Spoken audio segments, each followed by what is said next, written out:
At the end of the afternoon, the doorbell rang in the penthouse of a man accustomed to silence.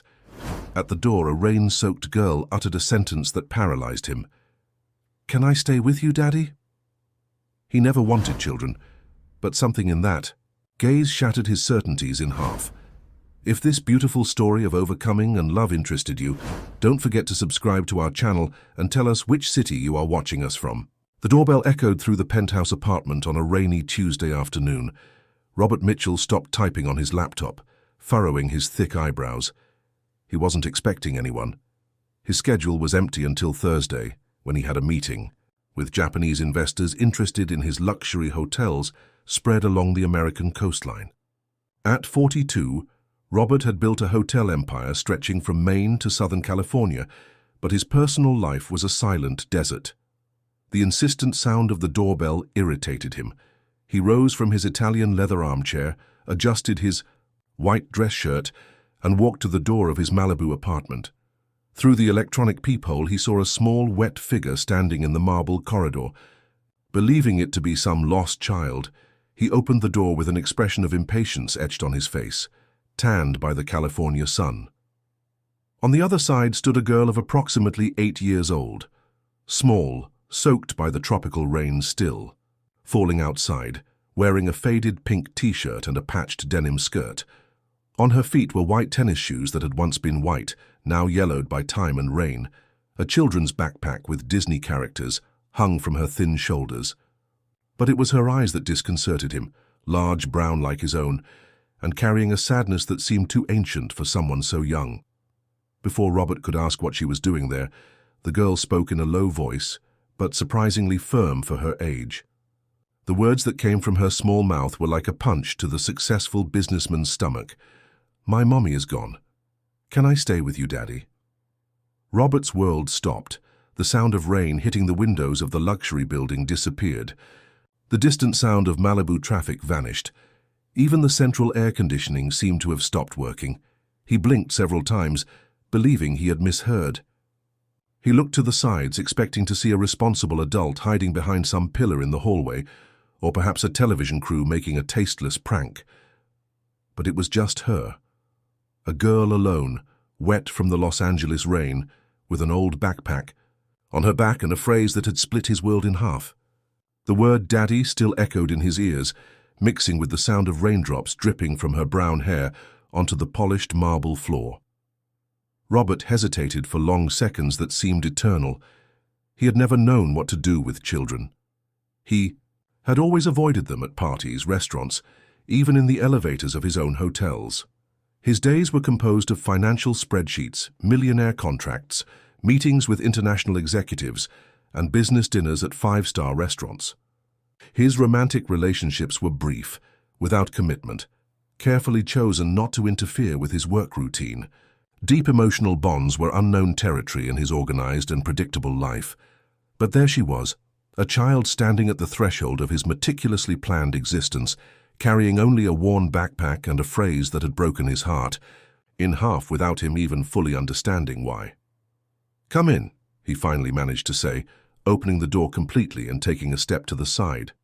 The girl entered carefully, as if she were stepping into a sacred temple. She stopped in the entrance hall, admiring the check crystal chandelier hanging from the high ceiling, the paintings by famous American artists on the walls, and the Italian marble floor that reflected the soft lights of the apartment. Without Robert asking, she delicately removed her wet sneakers, leaving them aligned near the door, and continued barefoot to the living room. She sat on the edge of the beige leather sofa, keeping her legs together and her hands on her knees. Her eyes scanned every detail of the luxurious environment, the 70-inch television, the bookshelf full of business and economics books, the panoramic view of Malibu through the floor-to-ceiling windows. But she showed no fear or intimidation, only a deep fatigue, an emotional exhaustion that seemed disproportionate for someone her age. Robert remained standing, observing this unexpected small visitor. He noticed how she maintained an upright posture despite her fatigue, how her brown eyes sparkled with intelligence, how she seemed already accustomed to taking care of herself. There was something about her that both intrigued and frightened him at the same time. "What's your name?" he asked, sitting in the armchair across from the sofa, maintaining a safe distance. Lily. Lily Sanders, she responded naturally, like someone accustomed to introducing herself to strangers. My mommy's name was Claire Sanders. She told me, my daddy was Robert Mitchell, who had beautiful hotels and lived in a very tall apartment with big windows. The name Claire hit Robert like an icy wave. Immediately, long-buried memories began to emerge in his mind. Claire Sanders. A beautiful woman he had met at a party in West Hollywood about 9 years ago. Brown hair, shy smile, expressive eyes. They had spent a few nights together, but Robert was too focused on expanding his business for anything serious. When she tried to contact him a few weeks later, he had already changed his phone number and moved to a new apartment. It was his usual strategy to avoid emotional complications. Your mother. Robert swallowed hard, struggling to find the right words. What happened to her? Lily lowered her eyes for a moment, playing with the strap of her backpack. When she spoke again, her voice maintained the same firmness, but Robert could perceive the pain hidden behind her carefully chosen words. Mommy got sick. Very sick. She worked in a clothing store downtown, but she had to stop because she got very weak. We lived in a small room in Echo Park, but we couldn't pay any more. Mrs. Johnson, our neighbor, let me sleep at her house for 2 nights, but she said she couldn't adopt me because she already had many grandchildren to take care of. The girl's words fell like stones in the silence of the luxurious apartment. Robert felt a growing tightness in his chest, a mixture of guilt, surprise, and something he couldn't completely identify. Mommy always told me stories about you, Lily continued, raising her eyes again. She said you were very smart, that you built a hotel empire, that you lived in a beautiful place with a view of the ocean. She kept a picture of you that she saw in a business magazine. She said I had the same eyes as you, that maybe one day I could meet my daddy. Robert ran his hand through his black hair, feeling the weight of the revelation. The similarity in the eyes was undeniable. He had noticed it the moment he first saw Lily. And now, hearing the girl's story, the pieces of a puzzle he didn't even know existed began to fit together. How did you find me? He asked, genuinely curious about how an 8-year-old girl had managed to locate his address in a city like Los Angeles. I asked a lot of people about beautiful hotels. A taxi driver told me that Mr. Robert Mitchell had the most luxurious hotels in the city and lived in Malibu. Then Mrs. Garcia, who sold coconut water on the beach, told me that you always ran on the beach early in the morning. So I went to the beach and asked the doorman which building you came out of to run. He told me the name of the complex. Robert was impressed by the girl's determination and intelligence. At the same time, genuine concern began to grow in his chest. An 8-year-old child walking alone through the city, asking about a stranger, to unknown people, running risks that she couldn't even imagine. Are you hungry? He asked, noticing how fragile and tired Lily looked. She nodded timidly. Robert got up and went to the American kitchen of his apartment, opening the nearly empty refrigerator. His work routine led him to eat out most of the time, expensive, restaurants, business dinners, room service when he worked late. The refrigerator contained only water, some fruits and leftover Japanese food from an executive dinner. He prepared a simple plate with the available fruits and a glass of orange juice. When he returned to the living room, he found Lily examining a photo of him with other businessmen at a hospitality award ceremony that was on the coffee table. Is this you here? She asked, pointing to the photo. Yes, it's a photo from when I received an award for one of my hotels in San Diego. Lily smiled for the first time since she had arrived, a small but genuine smile that lit up her tired face. Mommy would have liked to see you receiving an award. She always said I should be proud of my daddy. The girl's words touched Robert, in a way he hadn't expected. Throughout his career, he had received hundreds of awards, recognitions, and tributes. Economic newspapers had put him on covers, specialized magazines regularly interviewed him, but he had never felt the kind of genuine and pure pride that he saw in Lily's eyes at that moment. They dined together in silence, her eating hungrily but with good manners, him observing her every move, looking for familiar traits, trying to process the turnaround his life had taken in a matter of hours. Can I sleep here tonight? Asked Lily after finishing eating. I promise I won't make a mess. I can sleep on the couch. I don't need a bed. I just want to stay somewhere safe." The simplicity of the request and the precocious maturity of that child squeezed Robert's heart even more.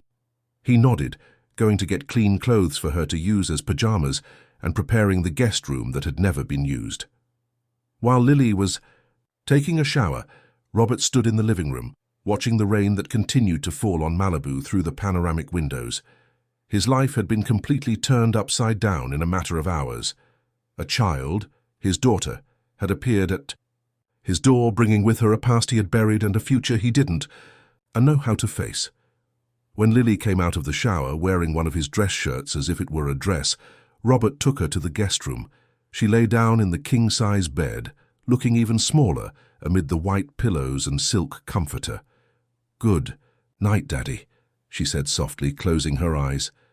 Robert felt a lump in his throat upon hearing that word again. He turned off the light and closed the door, but stayed for a few minutes standing outside the room, listening to the soft breathing of the girl who had changed his life forever. That night, for the first time in many years, Robert Mitchell couldn't sleep. He stayed awake until dawn, looking at the ceiling of his room, listening to the different sounds that now inhabited his silent apartment. There was a pair of small sneakers drying on the balcony, a children's backpack forgotten in the living room, and a pink toothbrush in the guest bathroom. But more than that, there was a new presence in his life, a responsibility he had never sought, but that now presented itself in an inevitable way. And for the first time in a long time, Robert Mitchell felt afraid of not knowing how to be a father, afraid of failing that girl who had completely trusted him, afraid of discovering that the successful man who had built a hotel empire knew nothing about building a family. The alarm rang at 6 o'clock, as it had every day for the past 15 years. Robert opened his eyes and for an instant almost forgot the events of the previous night.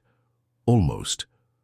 Then he heard a noise coming from the kitchen, the sound of plates being handled carefully, small steps on the cold floor, a childish voice quietly singing a song he didn't recognize.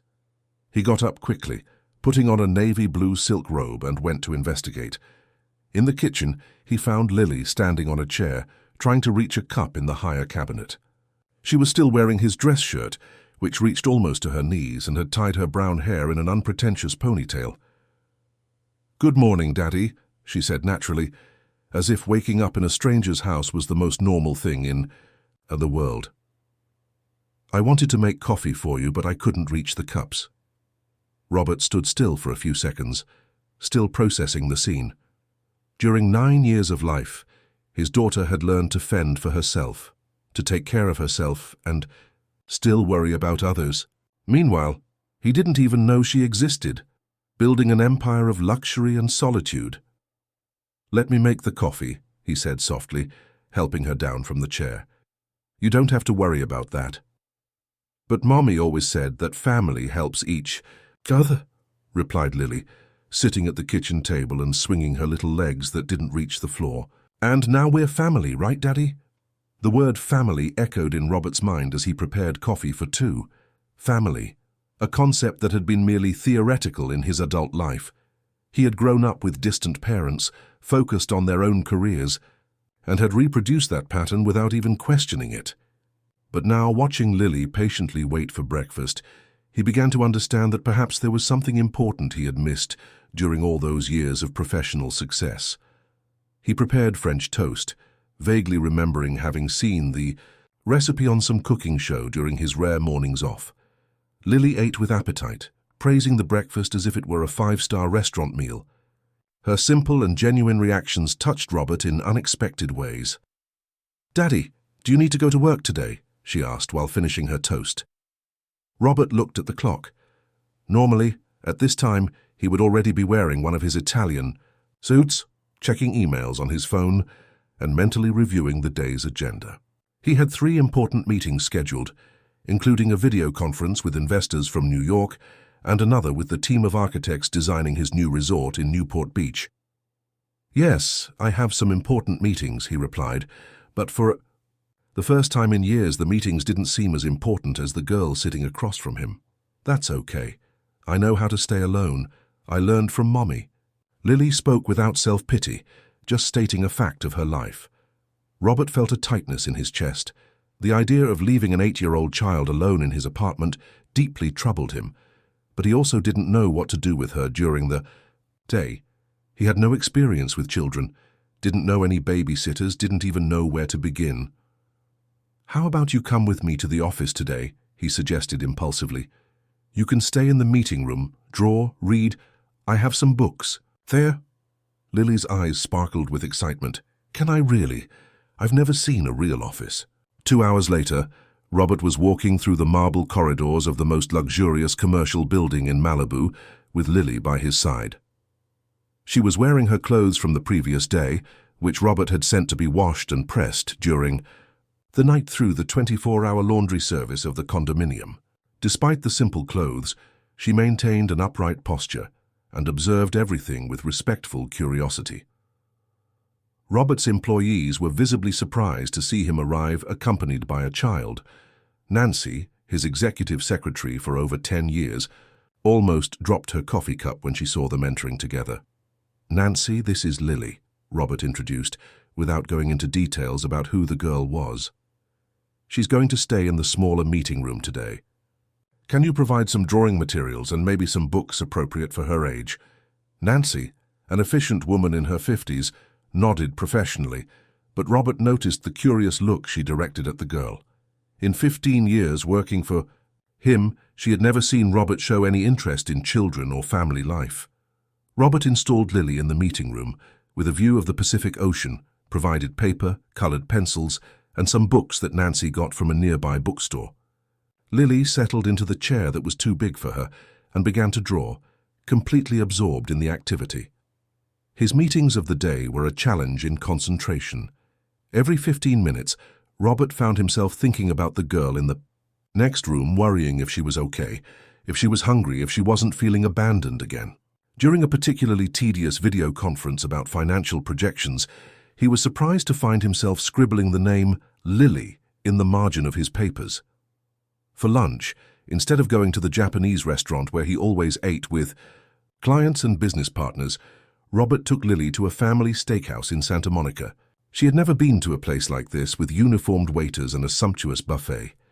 Her eyes sparkled as she chose each item, always asking if she could have this or if it wasn't too expensive. "You can eat whatever you want, Lily. You don't need to worry about money," said Robert, observing how she savored each bite as if it were the most special meal of her life. "You're really very rich, aren't you, Daddy?" she asked innocently. "Mummy said you had a lot of money, but I didn't imagine it was this much." Robert was silent for a moment. Throughout his adult life, money had been his measure of success, his source of pride and identity. But seeing Lily, who had grown up with nothing and still showed so much gratitude and joy for simple things, he began to question what it really meant to be rich. "Money is important, Lily, but it's not the most important thing in life," he heard himself saying, surprised by his own words. Mommy used to say the same thing. She said that the most important thing was to have people who love us. That afternoon, back at the office, Robert had difficulty concentrating on his usual activities. He kept watching Lily through the glass door of the meeting room, noticing how she drew a family, a tall man, a small girl, and a woman in the arms of both, all smiling under a bright yellow sun. When asked about the drawing, Lily explained, "It's you, me, and Mommy. I draw her like this so she can see how well we're doing together now." Robert felt a lump in his throat. The emotional maturity of that child impressed and saddened him at the same time. Lily had found a way to deal with loss that many adults would take years to develop. At the end of the day, instead of working until 9 at night, as was his custom, Robert turned off the computer at 6 o'clock sharp. Lily carefully put away her drawings in her Disney backpack and politely said goodbye to all the employees, thanking them for their kindness. During the journey home in the executive car, Lily observed the movement of the Los Angeles streets through the window, asking questions about everything she saw.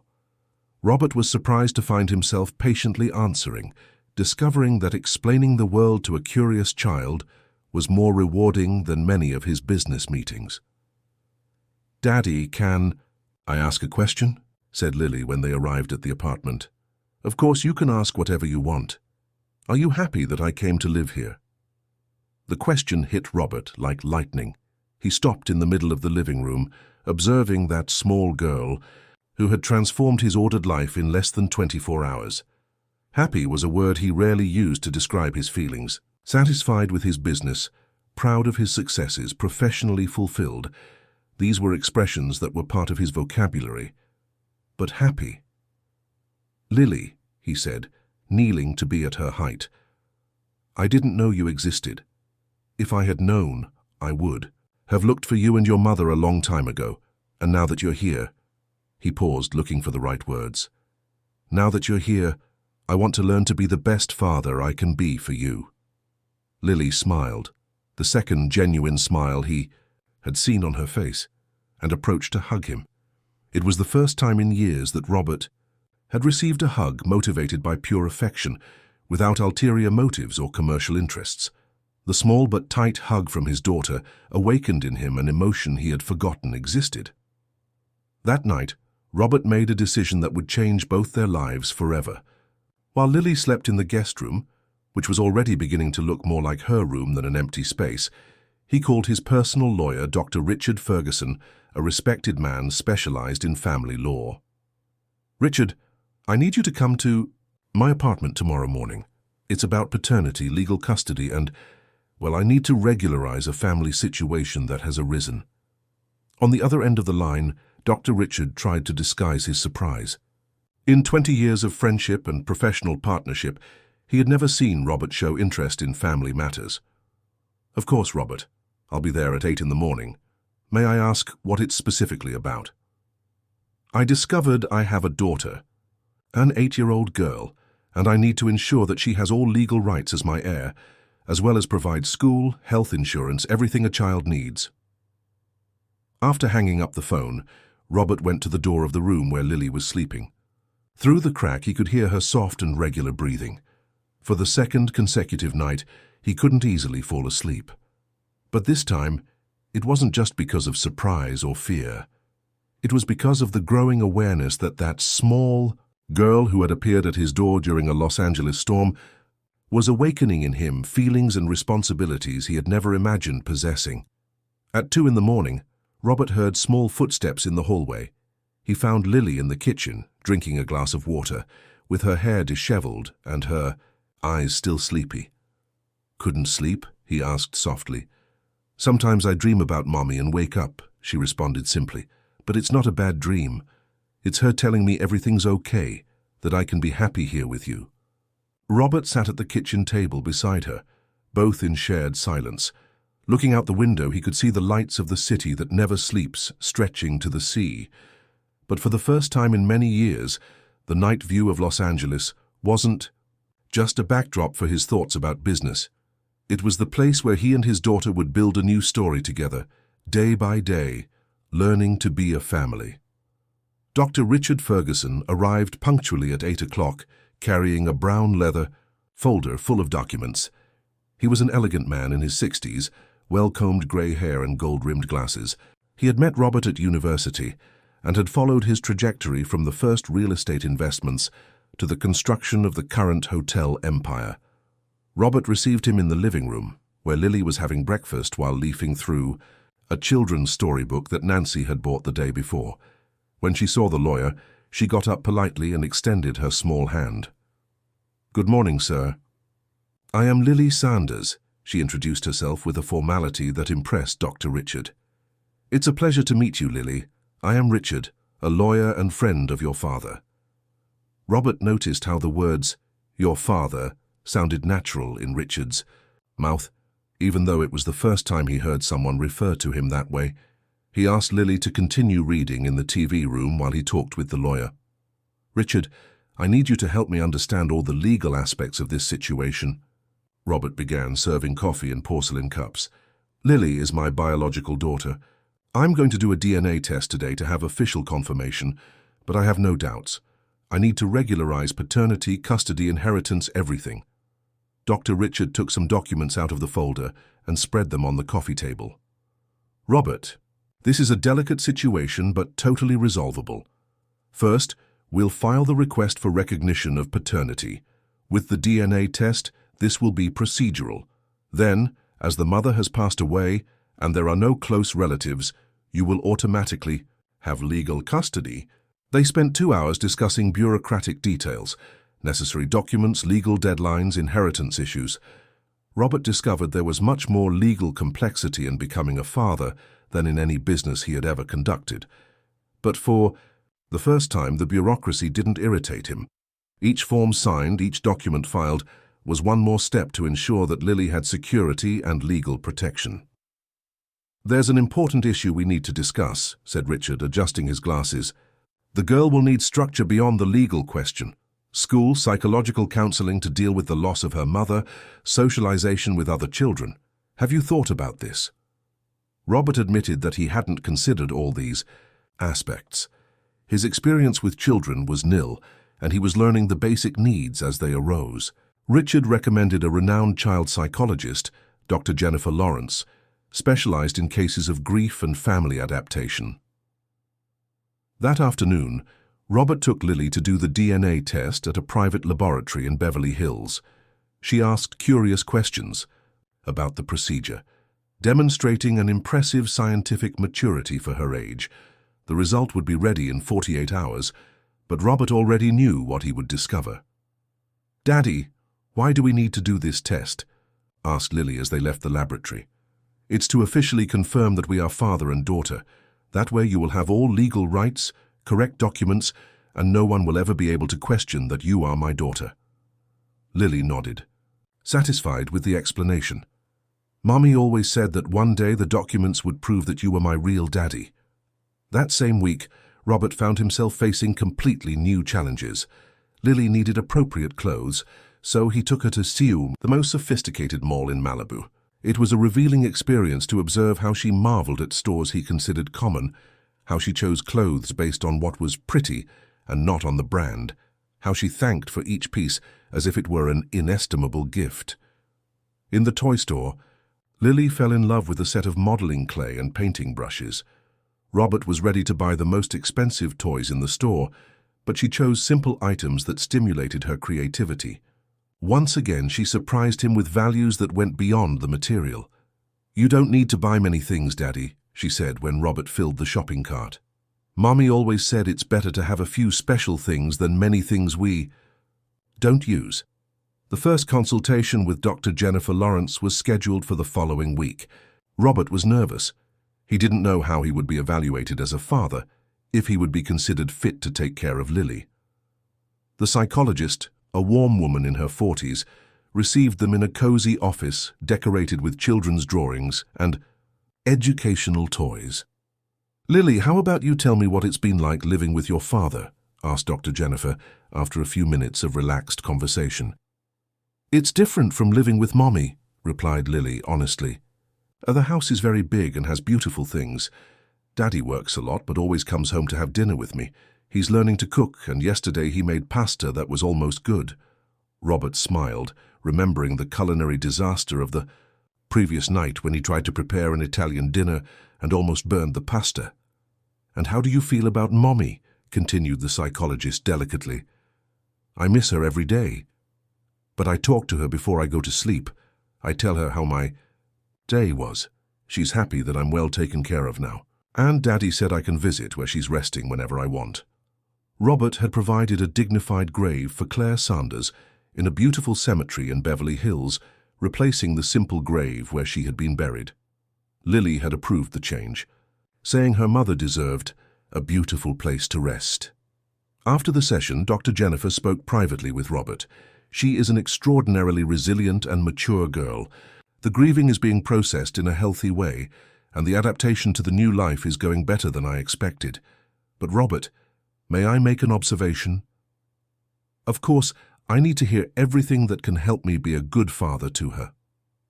Lily: "Gear's adapting well, but you also need to allow yourself to adapt. Don't try to be the perfect father immediately. Allow yourself to make mistakes, learn, grow together with her. The best parent-child relationships are built through shared experiences, not through perfectionism." The psychologist's words echoed in Robert's mind during the following days. He had spent his professional life seeking excellence in everything, controlling each variable, planning each move. But parenthood was completely different territory, unpredictable, emotional, impossible to control. A week later, the DNA test result arrived by email, 99.9% paternal compatibility. Robert looked at the official document and felt a mixture of relief, pride, and responsibility. Officially, legally, scientifically, Lily was his daughter. That night, he showed the result to her. Lily read it carefully, even though she didn't understand all the technical terms. "Now it's proven, right, Daddy? We're a real family." "We always were a real family, Lily. The paper just confirms what our hearts already knew." Robert was surprised by his own words. When had he become so sentimental? When had he begun to speak about hearts instead of contracts?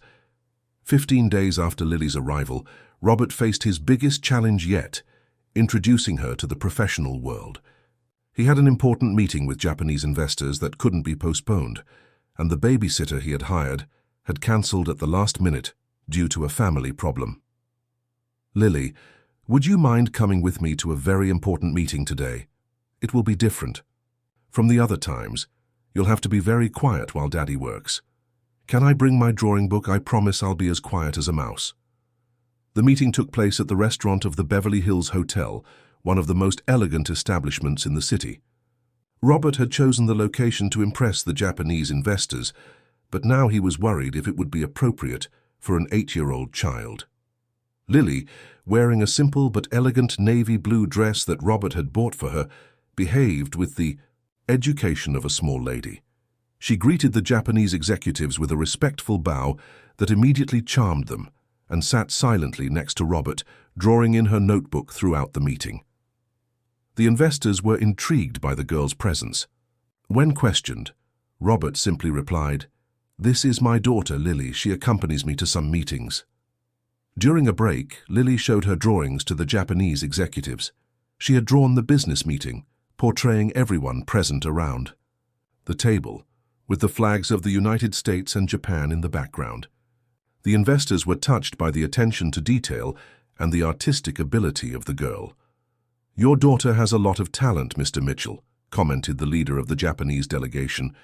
"In Japan, we greatly value the union between family and work. It's admirable to see a businessman who doesn't completely separate these two spheres of life." Robert felt a pride different from any previous professional success. The pride of being recognized not only as a competent businessman, but as a present father. The meeting was a resounding success. The Japanese not only closed the investment deal but expressed interest in expanding the partnership to other hotel projects in the United States. Robert knew that Lily's presence had humanized his professional image in a way he had never considered possible. In the car returning home, Lily commented, "Daddy, the Japanese gentlemen were very polite, and they liked my drawings." "You were perfect today, Lily. You helped me a lot, more than you can imagine."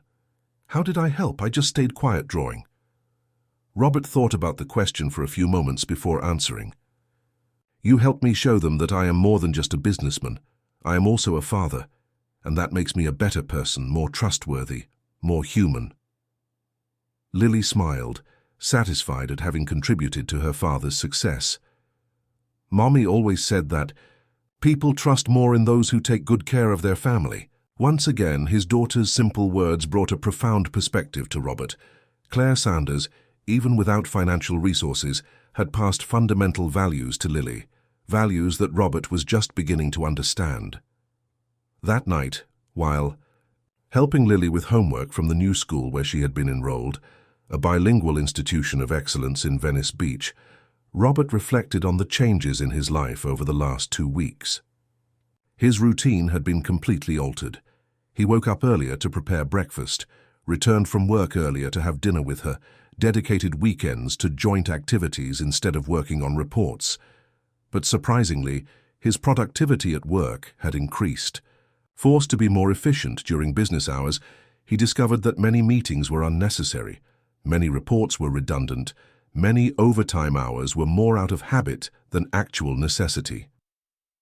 "Daddy, can I ask a question?" said Lily, interrupting his thoughts as she finished a math exercise. You can always ask whatever you want, my daughter. Do you miss the life you had before I arrived? The question caught him off guard. Robert stopped reviewing emails on his phone and looked directly at Lily. Her brown eyes, so similar to his, showed a vulnerability she rarely displayed. Lily, before you arrived, I thought I had a complete life. I had success, money, professional, recognition.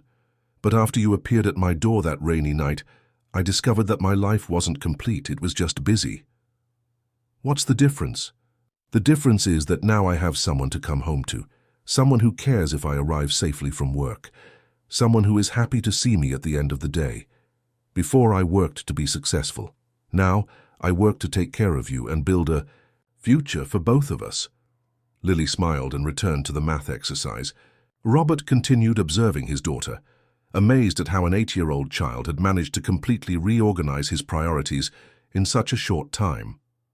2 weeks that had changed not only his routine, but his perspective on what really mattered in life. And he was just beginning to discover what it meant to be a father. 3 months had passed since Lily had come into Robert's life, like an unexpected storm that brought sunshine after the rain. The apartment in Malibu had completely transformed. Colorful drawings decorated the refrigerator, children's books shared space with financial reports on the coffee table, and an aquarium with goldfish occupied a corner of the living room because Lily had mentioned that she had always dreamed of having a pet. That Saturday morning, Robert woke up to the aroma of pancakes coming from the kitchen.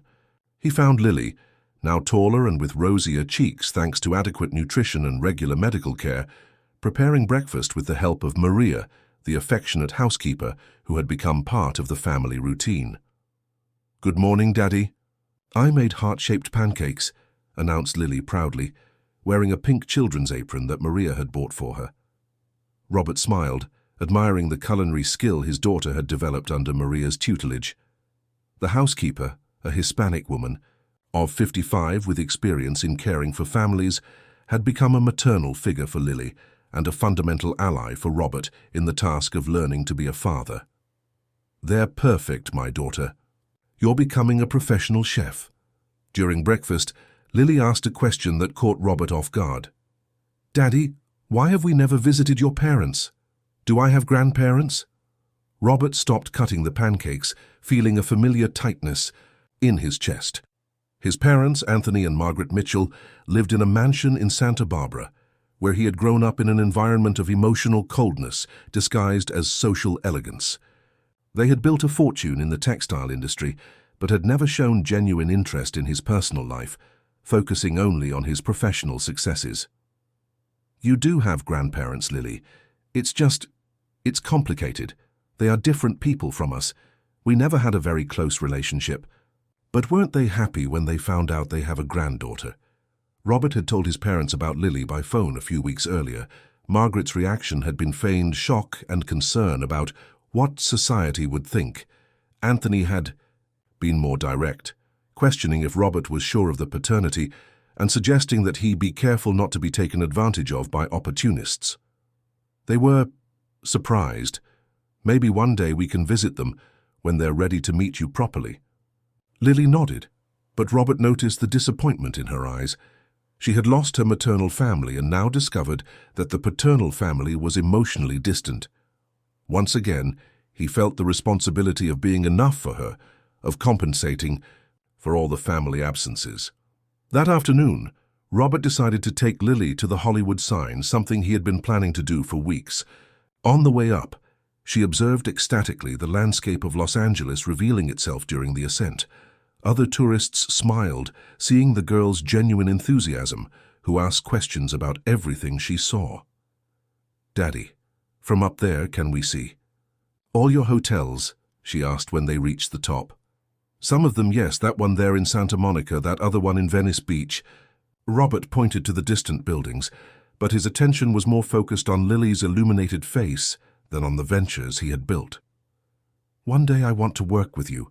Take care of the hotels, too," she said spontaneously. The declaration touched Robert deeply. Throughout his career, he had dreamed of building a legacy, but had never had anyone to leave it to, Now, seeing Lily express genuine interest in his work, he began to imagine a future where she would be by his side, not out of family obligation, but by her own choice. The following Monday, Robert received a call that would once again change the course of their lives. It was Dr. Jennifer Lawrence, Lily's psychologist, requesting an urgent meeting. Robert immediately worried, thinking that perhaps there was some problem in his daughter's emotional development that he hadn't noticed. "Robert, I need to talk to you about something important that Lily mentioned in our last session," said Dr. Jennifer when they met in her office that afternoon. "Is she okay? Is there some problem that I didn't perceive?" "No, it's nothing negative. In fact, it's something very positive. Lily mentioned that she feels lonely sometimes, especially when you're traveling for work. She expressed the desire to have more family, perhaps siblings." Robert was surprised. Lily had never mentioned loneliness to him, always seeming adapted and happy with the life they had built together. "But doctor, I don't have plans to have more children. I'm not even seriously dating anyone." "Robert, she doesn't necessarily need biological siblings. Children who have gone through losses like Lily often benefit from extended family environments, caring stepmother, adoptive siblings, or simply a more extensive family network." The psychologist continued, "Lily is thriving with you, but she also yearns for a maternal figure. It's natural and healthy. I'm not suggesting you get married immediately, but perhaps it's time to consider opening your heart to more serious relationships." During the following weeks, the psychologist's words echoed in Robert's mind. He had dedicated himself so much to learning to be a father that he hadn't considered other aspects of family building. His romantic relationships in the last few months had been non-existent. All his emotional energy was focused on Lily. It was then that he met Sarah Adams. She was a landscape architect, hired to redesign the gardens of his resort in San Diego.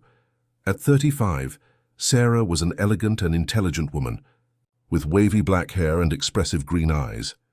More importantly, she was a single mother of a 10-year-old girl named Emily, raised alone after a difficult divorce. The first professional meeting between Robert and Sarah was in his office, where she presented the landscaping projects for the resort. Robert was impressed not only with the technical quality of the drawings, but with the genuine passion that Sarah demonstrated for her work. "Mr. Mitchell, I believe that the gardens of a hotel are not just decoration, but part of the emotional experience of the guests. Each tree, each flower should tell a story about the place where they are," she explained, showing detailed sketches of tropical gardens integrated with the common areas of the resort. During the presentation, Robert mentioned that he was learning the importance of environments that told stories since his daughter had come into his life. Sarah showed genuine interest in his experience as a recent father, sharing her own challenges and joys in raising Emily. "It's interesting how parenthood makes us see the world differently, isn't it? Before I designed gardens thinking only of aesthetics. Now I design thinking about how a child would feel playing in that space." The connection between them was immediate, but Robert remained professional. He was still learning to balance parenthood and work, and didn't want to complicate the situation with precipitated romantic relationships. However, destiny seemed to have other plans. 2 weeks later, Robert and Lily were having lunch at a restaurant in Venice Beach when they spotted Sarah and Emily at a nearby table. Lily noticed the beautiful woman who was animatedly conversing with a girl a little older than her. "Daddy, doesn't that lady over there work with you?" asked Lily, curious. Robert confirmed and, after some hesitation, decided to greet Sarah. The introductions were natural. Lily and Emily connected immediately, discovering that they attended nearby schools and had similar interests in art and reading. "How about joining tables?" suggested Sarah spontaneously. The girls seemed to be getting along very well. The lunch extended for 2 hours. Robert observed, fascinated, how Lily interacted with Emily. There was a joy in her face that he hadn't seen in weeks. The two girls talked about books, drawings, school, as if they were long-time friends. Sarah also intrigued him. She spoke about motherhood with a practical wisdom that Robert was still developing, but without sounding condescending. She shared strategies for dealing with tantrums, tips for balancing work and family life, and funny stories about the challenges of raising a preteen. Being a single mother taught me that we don't need to be perfect, just present, she said in a moment of deeper conversation. Emily forgives me for burned dinners and nights when I work late, because she knows that everything I do is thinking of her. Robert deeply identified with Sarah's words. In the last few months, he had demanded so much of himself to be the perfect father that he sometimes forgot to simply be present and enjoy the moments with Lily. When they said goodbye, Emily and Lily exchanged phone numbers with parental supervision and arranged to meet again. Robert and Sarah exchanged professional contacts, but both knew there was something beyond work growing between them. That night, Lily couldn't stop talking about Emily. "Daddy, she knows how to make origami, and she's read all the books in the series I'm reading, and her mom is really nice, right? She smiles like Mommy used to smile." The last observation made Robert pause. Lily had established a maternal connection with Sarah in just a few hours of coexistence. Perhaps Dr. Jennifer was right about the need to expand the family. During the following weeks, Robert and Sarah began to work more closely on the landscaping projects, but also to get to know each other better personally. They arranged some casual meetings with the girls, trips to the movies, family lunches, visits to parks. Robert discovered that Sarah was a woman of impressive depth. She had graduated in architecture from UCLA, specialized in landscaping in France, and built a respected career while raising Emily alone. She had a worldview that mixed pragmatism and artistic sensitivity, something that Robert found fascinating. Sarah, in turn, admitted that she was impressed with Robert's transformation, from solitary businessman to dedicated father. "It's rare to see a man adapt to parenthood with such genuine commitment," she said during a walk on Santa Monica Beach while the girls played in the sand. "Lily taught me that professional success without family to share it is just an empty achievement," replied Robert, observing his daughter build sandcastles with Emily. "And Emily taught me that love doesn't need to be perfect to be transformative," complimented Sarah. At that moment, Robert knew he was falling in love not only with Sarah, but with the possibility of an extended family, where Lily would have not just a father, but a caring maternal figure and a sister of choice. But there were still challenges ahead. Robert needed to be sure that his feelings were genuine and not just a response to Lily's emotional needs. And Sarah needed to have confidence that Robert was ready for a serious commitment, especially considering that she had already been through a difficult divorce. The answer would come unexpectedly, through a crisis that would test the depth of their feelings and the commitment to the family they were building together. The crisis arrived unexpectedly on a rainy Thursday in October. Robert was in an important meeting with German investors when Nancy interrupted, something she never did except in emergencies. "Robert, sorry to interrupt, but Lily's school called. She fainted during physical education class and is at Cedars-Sinai Hospital. Maria has already gone to get her, but they want to talk to you urgently." Robert's world stopped. In 6 months of fatherhood, that was his worst nightmare coming true, something happening to Lily while he wasn't around. He quickly apologized to the investors, cancelled all meetings of the day, and rushed to the hospital. He found Lily lying on a stretcher in the pediatric emergency, conscious but pale. Maria was by her side, holding her small hand. When she saw Robert, Lily tried to smile. "Sorry to worry you, Daddy. I was running in physical education and suddenly everything went dark." Robert held his daughter's hand, trying to stay calm while talking to the pediatrician, Dr. Michael Stevens, an experienced man in his 50s. "Mr. Mitchell, we've done some preliminary tests. Lily is stable, but we want to investigate further. It could be something simple like low blood pressure or hypoglycemia, but with the limited medical history we have of her, we prefer to do a more complete evaluation." Robert realized that he knew almost nothing about Lily's medical history. Claire Sanders had taken care of her daughter with limited resources, without health insurance or regular medical follow-up. It was another failure of his as a father. He should have provided complete preventive examinations as soon as she came into his life. "Doctor, do all the necessary tests. Money is not an issue. I want the best possible care for my daughter." Lily was admitted for observation and a battery of tests. Robert cancelled a business trip to New York and installed himself in the hospital room, sleeping in an armchair next. to his daughter's bed. Maria brought meals and clean clothes, while Nancy reorganized his professional schedule. On the second day of hospitalization, Sarah appeared at the hospital with Emily. They brought flowers, storybooks, and drawings that Emily had made to cheer up her friend. "How did you know we were here?" asked Robert, surprised but touched by their presence. "Maria called me, I hope you don't mind. Emily was very worried about Lily, and I was also worried," replied Sarah, putting the flowers in a vase next to the bed. Robert felt a deep emotion seeing Sarah there unsolicited, offering support in a difficult time. Emily sat on the edge of Lily's bed and began to show the drawings she had made. Brave princesses, colorful castles, and two girls playing together. "I made these drawings so you wouldn't feel alone in the hospital," said Emily affectionately. "Thank you, Em. You're the best friend I've ever had," replied Lily. And Robert noticed how his daughter's eyes sparkled at having a true friend by her side. Sarah offered to stay with Lily while Robert took a shower and ate properly. "This is not the time for you to try to be strong alone, Robert. Let me help." That night, after Emily and Sarah had left, Lily asked a question that caught Robert off guard. "Daddy, do you like Sarah?" Robert hesitated. He had been so focused on taking care of Lily that he hadn't completely processed his own feelings. "Why do you ask that, my daughter?" "Because she looks at you the same way Mommy looked in the photos when she told stories about you, and because you're happier when she's around." Lily's emotional wisdom continued to impress Robert. An 8-year-old girl had perceived something he was reluctant to admit to himself. "And how would you feel if I liked Sarah?" he asked carefully. "I would be happy. She's nice to me, and Emily is like a sister I always wanted to have. And maybe Mommy would be happy knowing there's someone taking care of both of us."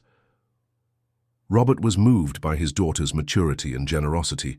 Even hospitalized, she was thinking of his happiness and the possibility of an extended family. On the third day, Dr. Michael Stevens called Robert for a private conversation. The tests had revealed something important. "Mr. Mitchell, we've found the cause of Lily's fainting spells. She has severe anemia, probably the result of years of inadequate nutrition and lack of medical follow-up. It's nothing serious or permanent, but it explains the weakness and episodes of dizziness." Robert felt a mixture of relief and guilt. Relief that it wasn't anything serious, guilt for not having noticed the signs before. "Doctor, how does this affect her future? What do I need to do?" "With adequate vitamin supplementation, balanced nutrition, and regular follow-up, Lily will be completely fine. In fact, the tests show that she has already improved significantly in the last few months under your care. Her weight has increased. Her height is within the expected for her age. You've been doing an excellent job as a father." The doctor's words touched Robert deeply. For months, he had doubted his ability to properly care for Lily, and now a professional confirmed that his efforts were paying off. When he returned to the room to tell the good news to Lily, he found Sarah reading a story to her and Emily, who had skipped school to keep her friend company. The scene hit him like a revelation. There was the family he didn't even know he desired. Two girls listening to a story. A woman caringly taking care of both. An environment of genuine affection and mutual support. "The news is good," announced Robert, sitting on the edge of the bed. "You're going to be completely fine, my daughter. You just need to take some vitamins and continue eating well." Lily smiled with relief, and Emily applauded. Sarah looked at him with affection and pride, as if she genuinely shared the joy for Lily's recovery. That night, after Emily had gone, home with the babysitter, Sarah remained at the hospital. She and Robert talked for hours in the small waiting room of pediatrics, while Lily slept peacefully. "Robert, may I say something I've been thinking about these last few days?" said Sarah, hesitant. "Of course you can say anything." "Seeing you taking care of Lily during this crisis made me realize something important. You've become the father I always dreamed Emily's ex-husband would be. Present, dedicated, willing to put family above anything." Robert felt a warmth in his chest. "Sarah, you've also been more than I could hope for. The way you took care of Lily, how Emily treats her like a sister. You complete us in a way I didn't know was possible." "Robert," she said softly, I'm falling in love with you. And it's not just with you, but with the family we could be together. But I need to know if you feel the same. Robert took her hands between his. Sarah, these last few days have made me realize that I don't want to face crises alone anymore. I don't want to celebrate victories alone anymore. I want to share everything with you. I'm in love with you, with Emily, with the possibility of us being a real family. They kissed right there in the hospital waiting room, sealing a commitment that went beyond romance. It was the decision to build a united family based on genuine love and mutual care. Lily was discharged the next day, but something fundamental had changed during those 3 days in the hospital. Robert had understood that being a father didn't mean being perfect or having all the answers. It meant being present, seeking help when necessary, and creating a loving support network around his daughter. The following week, Robert made a decision that surprised everyone, including himself. During family dinner, he, Lily, Sarah, and Emily, in the apartment that now truly felt like a home, he made an announcement. "Girls, Sarah, I have a proposal to make," he said, nervous but determined. "How about we look for a new house? A big house with a yard where we can all live together as a family." Emily and Lily looked at each other with excitement. Sarah smiled, but wanted to make sure that Robert was serious. "Robert, are you sure? This is a very big step. We're talking about marriage, mutual adoption, shared responsibilities." "I am absolutely sure," he replied, looking at the two girls who were animatedly discussing how it would be to share a room. "Lily taught me that family isn't about blood or documents. It's about love, care, presence, and you two are our family." That night, after the girls slept together in Lily's room, Robert and Sarah stayed on the balcony contemplating the night, view of Malibu. "Do you know what impresses me most about you?" said Sarah, resting her head on his shoulder. "What?" "The speed with which you learned that true wealth isn't in numbers in a bank account, but in people who love you unconditionally." Robert smiled, remembering the solitary man he was just 6 months before. "Lily appeared at my door during a storm and changed everything. Now you and Emily have completed that transformation. And what are we going to do now?" "We're going to find a house with a beautiful garden that you can design, where the girls can play, where we can have friends over for barbecues on weekends. We're going to be a normal family, with all the challenges and joys that entails." Sarah kissed him softly. "Normal? With 2 successful business people, a landscape architect, 2 brilliant girls, and a love story that began with a child appearing at the door during rain.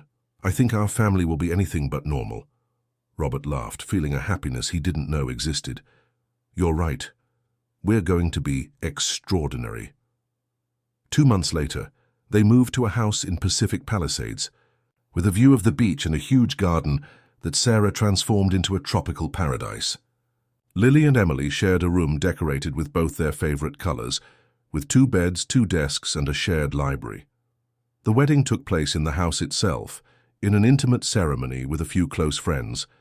Lily was the flower girl, wearing a light pink dress that she had chosen herself. Emily was the maid of honor, proud to see her mother so happy. During the ceremony, Robert held Sarah's hands and made vows that came from the heart. "Sarah, you taught me that love is not just a feeling, but a daily decision to care for, support, and build together. I promise to be the best father for Emily and the best husband for you, just as you are already the best mother for Lily."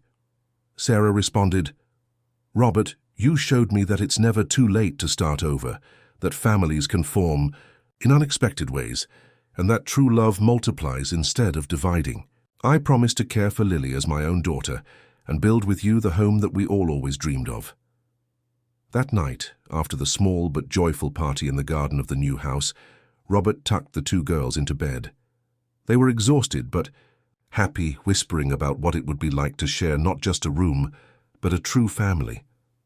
"Daddy," said Lily as he adjusted her blanket, "Mommy appeared in my dream yesterday." "Oh, really? And what did she say?" "She said she's very proud of how you learned to be a father, and that she likes Sarah and Emily. She said that now she can rest in peace, knowing that I have a complete family taking care of me." Robert felt tears in his eyes. "And you, my daughter, are you happy with our new family?" "I'm very happy, Daddy.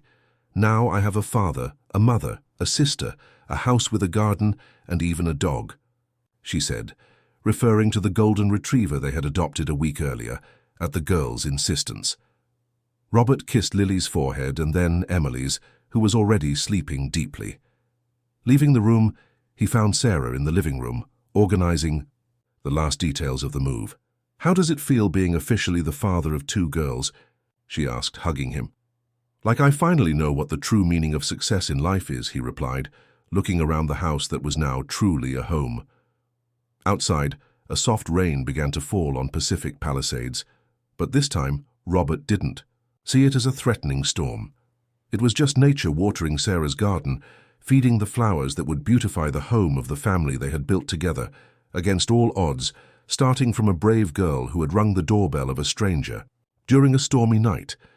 5 years had passed since that rainy night that forever changed Robert Mitchell's life. Now at 47, he was standing in the garden of his house in Pacific Palisades, watching 2 teenagers, Lily at 13 and Emily at 15, playing with Max, the golden retriever that had become the official mascot of the family. The house had transformed over the years. The garden designed by Sarah was now a tropical oasis where the family spent most of their free time. There was a gourmet area where Robert had learned to barbecue on weekends, a pool where the girls swam almost every day, and a reading corner under a century-old oak tree where Sarah used to work on her landscaping projects. On that special Saturday morning, the family was preparing for an event that Robert had postponed for years, the first visit of the paternal grandparents to the house. Anthony and Margaret Mitchell had finally agreed to properly meet their granddaughter and step-granddaughter after years of formal and distant encounters. "Daddy, are you nervous?" asked Lily, approaching him with Max running behind. Robert smiled, admiring the confident young woman his daughter had become. Lily was now an intelligent and determined teenager, with excellent grades at the bilingual school, talent for visual arts, and an emotional maturity that continued to impress everyone around her.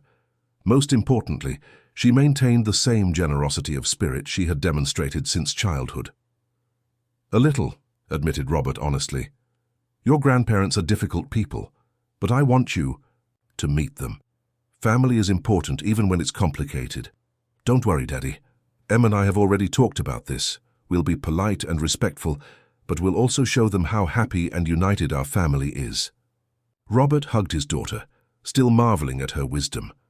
At 13, Lily had become an emotional bridge in the family, helping Emily with the typical insecurities of adolescence and serving as a confidant for both Robert and Sarah.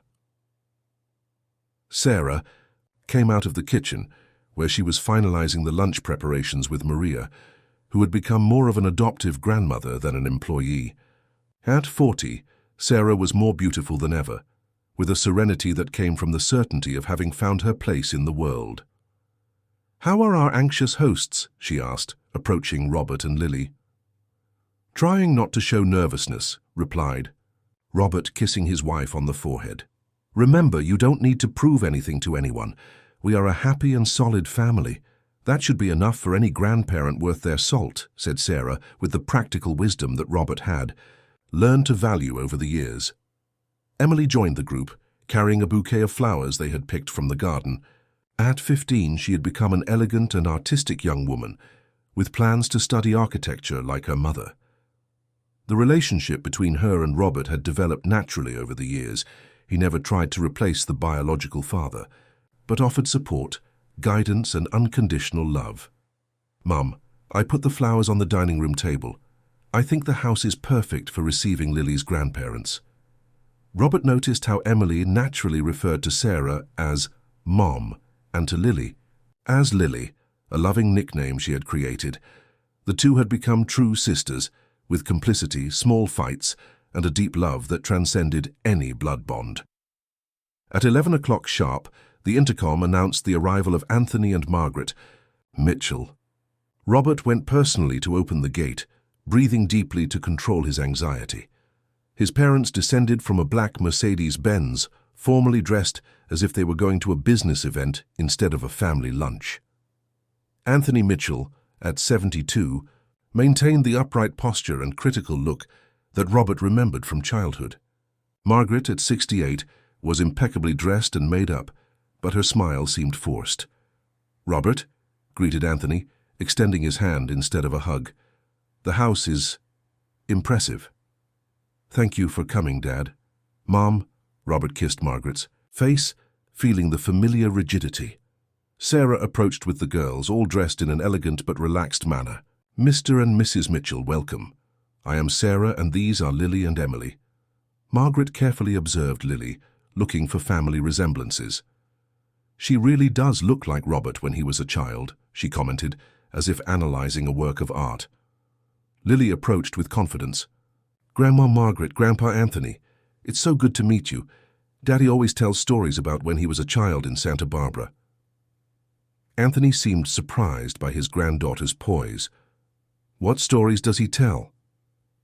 "About how you taught him to ride a horse, about the parties at the family farm, about how Grandma made the best caramel custard in the world," replied Lily sincerely. Robert was surprised. He had told these positive stories about childhood to Lily, focusing on the few affectionate memories he had of his parents, even though they were rare. Lily had kept each detail and now used them to create a connection with her grandparents. Margaret smiled for the first time since she had arrived. "I really did make caramel custard. Would you like me to teach you the recipe?"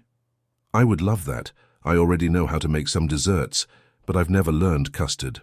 During the tour of the house, Anthony was impressed with Robert's office, where diplomas and awards shared space with the girls' drawings and family photos. Margaret praised Sarah's garden and showed genuine interest in the landscaping projects. Lunch was served in the gourmet area, with a view of the ocean. Maria had prepared a traditional American feast, accompanied by cocktails and homemade desserts.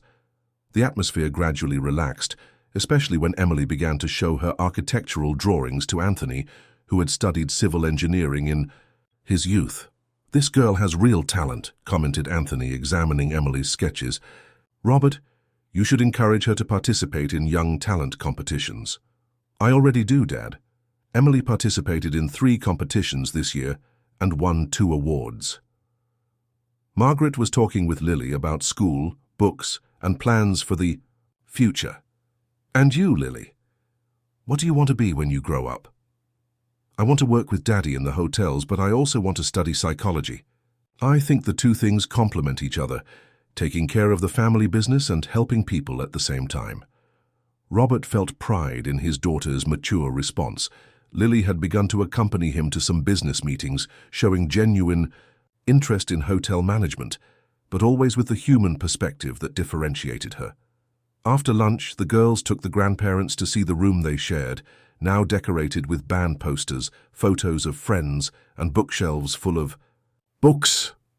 Anthony and Margaret were impressed with the organization and harmony between the two. "Don't you fight about sharing the room?" asked Margaret. "Sometimes, but it's normal between sisters," replied Emily naturally.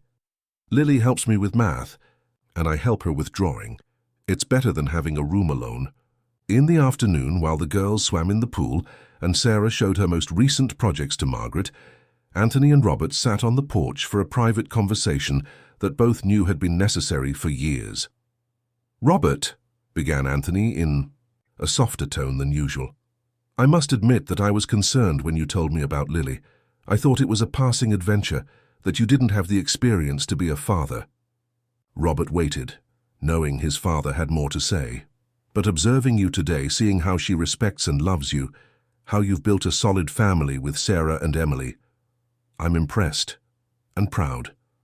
Perhaps I wasn't the best father for you, but you've become an exceptional father for these girls." They were the first genuinely affectionate words Robert had heard from his father in decades. He felt a lump in his throat. "Dad, Lily taught me that it's never too late to learn to love. If I've managed to be a good father to her, it was because she was patient with me while I learned. And Sarah, what's your marriage really like? Is it just to provide stability for the girls?" Robert smiled, looking at his wife, who was animatedly conversing with his mother. "Sarah is my partner in everything. In business, in raising the girls, in dreams for the future. She compliments me in a way I didn't know I needed. I'm happier, now than I ever imagined possible. Anthony nodded, watching the girls in the pool. They are special, Robert. Lily has the Mitchell family determination, but with a kindness you must have learned somewhere. I learned it from her, Dad. Lily came into my life already knowing things about love and family that took me 40 years to discover. When it was time for farewell, the atmosphere had completely changed. Margaret hugged Lily with genuine affection and promised to send the custard recipe by email. Anthony patted Robert's shoulder, the equivalent of a tight hug in the limited emotional language of Mitchell family men. "We hope you'll visit us in Santa Barbara soon," said Margaret. "The farm is beautiful this time of year, and the girls need to know their roots." After the grandparents left, the family gathered in the living room to evaluate the day. Max slept at the foot of the sofa, exhausted from playing with visitors. "How do you think it went?" asked Robert. "Better than we expected," replied Sarah. "Your parents are formal but have good hearts. They just needed to better know the family to understand that love can take many forms." "Grandma Margaret is nice," commented Lily. "A little serious, but when saying goodbye she gave me a real hug. I think she was missing having grandchildren. And Grandpa Anthony knows a lot about architecture," added Emily. "He invited me to visit some historic buildings in Santa Barbara that he helped restore." That night, after the girls went to sleep, Robert and Sarah stayed on the balcony watching the city lights. It was a ritual they had maintained for years, a few minutes of shared silence at the end of each day, reconnecting after family and professional activities. "Do you know what I've been thinking about lately?" said Sarah, leaning on Robert's chest. "What?" "About how our family formed in such a natural way. You and Lily found each other when both needed each other. Emily and I found you when we were ready to expand our circle of love. Even Max appeared. At the right time when the girls were wanting a pet." Robert reflected on his wife's words. It's true, nothing was forced or planned. Everything simply happened at the right time. "And today, seeing your parents here, I realized that even they were ready to meet the real family. Maybe they needed these 5 years to understand that you really changed, that you built something solid and lasting." Robert kissed the top of Sarah's head. "Sarah, can I tell you a secret?" "Always."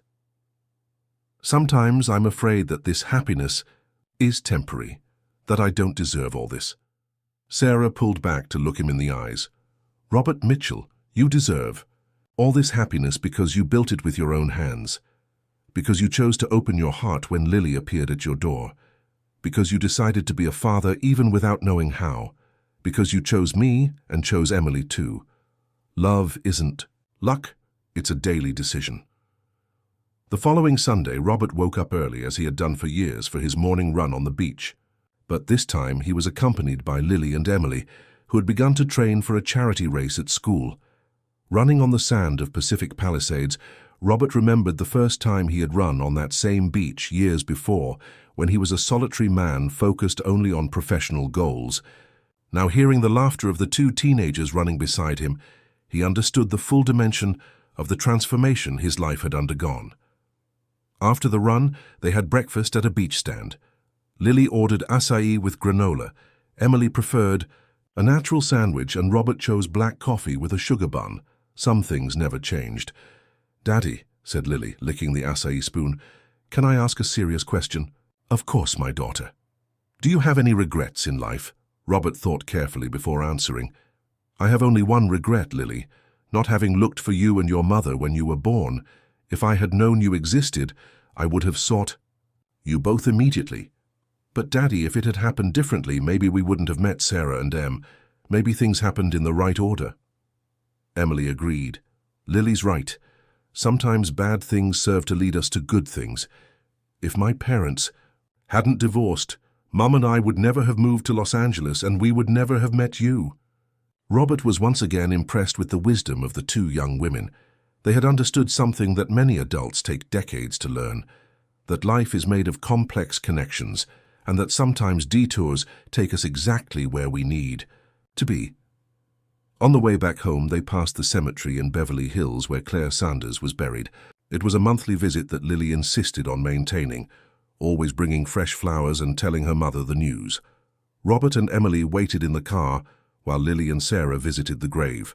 Through the glass, Robert could see his daughter, talking in a low voice to the grave, gesturing animatedly as she did when telling something exciting. Sarah was by her side, respectful and caring, offering silent support. When they returned to the car, Lily was smiling. "I told Mommy about the grandparents' visit, about how nice it was. I think she was happy." "What else did you tell her?" asked Robert. "I told her I still remember everything she taught me, but that I'm also learning new things every day. That I have a big and happy family taking care of me, but that I'll never forget she was my first family." Robert felt tears in his eyes. So after 5 years, Lily had found the perfect balance between honoring the memory of her biological mother and completely embracing the new family they had built together. That night, during the traditional Sunday dinner that brought together the whole family, Robert made an announcement that surprised everyone. "Family, I have a proposal. How about we plan a special trip to celebrate the 5 years of our family?" "Where to, Daddy?" asked Lily, excited. "To Europe, France, Italy, Spain, 2 weeks getting to know beautiful places, experiencing different cultures, creating memories together." Sarah and the girls were euphoric. They immediately began to make plans, discuss destinations, research tourist attractions. Robert observed the general excitement with deep satisfaction. "Robert," said Sarah later when they were alone, "this trip isn't just about tourism. Is it about you? It's about consolidating our family, about showing the girls that we really are a unit, that we face adventures together, that we create history together." The trip happened 3 months later, during the July school vacation.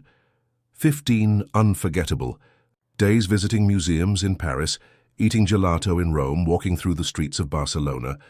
Lily and Emily practiced the English and Spanish they had learned at school. Sarah was inspired by European gardens for new projects, and Robert discovered that traveling as a family was completely different from his old business trips.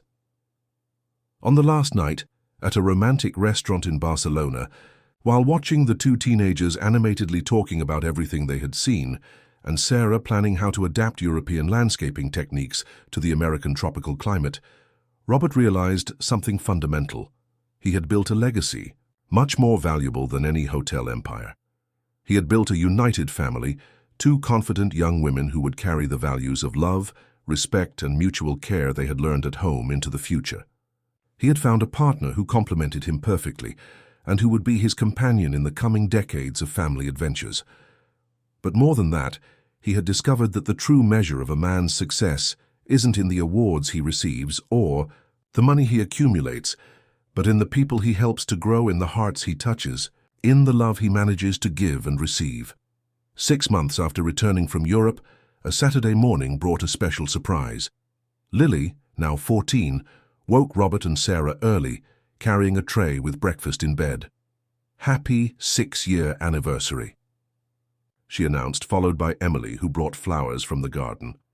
Robert was confused for a few seconds. "Anniversary of what, my daughter?" "6 years since I appeared at your door that rainy night. I mark this date every year as the anniversary of our family." Robert was moved. Throughout all these years he had remembered the date, but had never commented on it with Lily. Discovering that she also marked that day as special brought unexpected happiness. "And what's the special program for today?" asked Sarah, hugging the 2 girls. "I want us to visit all the places that were important in our history," said Lily. "The building where Daddy lived when we met, the hospital where I was." "Hospitalized?" "Grandma Maria's house in Los Feliz, the restaurant where you met." They spent the day retracing the family's history, visiting each significant place, remembering how each event had led them to the present moment. At the end of the afternoon, they stopped at Malibu Beach, where Robert used to run when he was still single. Sitting on the sand, watching the sunset, Lily asked a final question. "Daddy, if you could go back in time and change something, what would you change?" Robert looked at the 3 women in his life, Sarah, Lily, and Emily, and smiled. "I wouldn't change absolutely anything, my daughter. Each difficulty, each challenge, each moment of uncertainty brought us here. And here is exactly where we should be." Lily moved closer and hugged Robert. Thank you for opening the door that night, Daddy. Thank you for choosing me as your daughter. Thank you for choosing me as your father, Lily. Thank you for changing my life forever." As the sun set over the California beach, Robert Mitchell understood that he had found the true definition of wealth. It wasn't in bank accounts, business awards, or public recognition. It was there, on the beach sand, embraced by the family, that love had built, one person at a time, one day at a time, until forming the perfect circle that now protected them all. And that night, for the first time in 6 years, Robert slept without any fear of the future, because he knew that whatever happened, they would face it together as a family, as they had done since that rainy night when a brave girl rang his doorbell and changed everything forever. Dear listeners, we hope that the story of Robert and Lily has touched your hearts as much as it touched ours. This journey of family discovery reminds us that life's greatest treasures don't come in golden packages, but reach us in the most unexpected forms, sometimes through a rain-soaked child who appears at our door asking only for a safe place to stay. If this story resonated with you, be sure to subscribe to our channel to follow more narratives that celebrate the transformative power of family love. Leave a like if Robert and Lily managed to draw a smile or a tear from you, and tell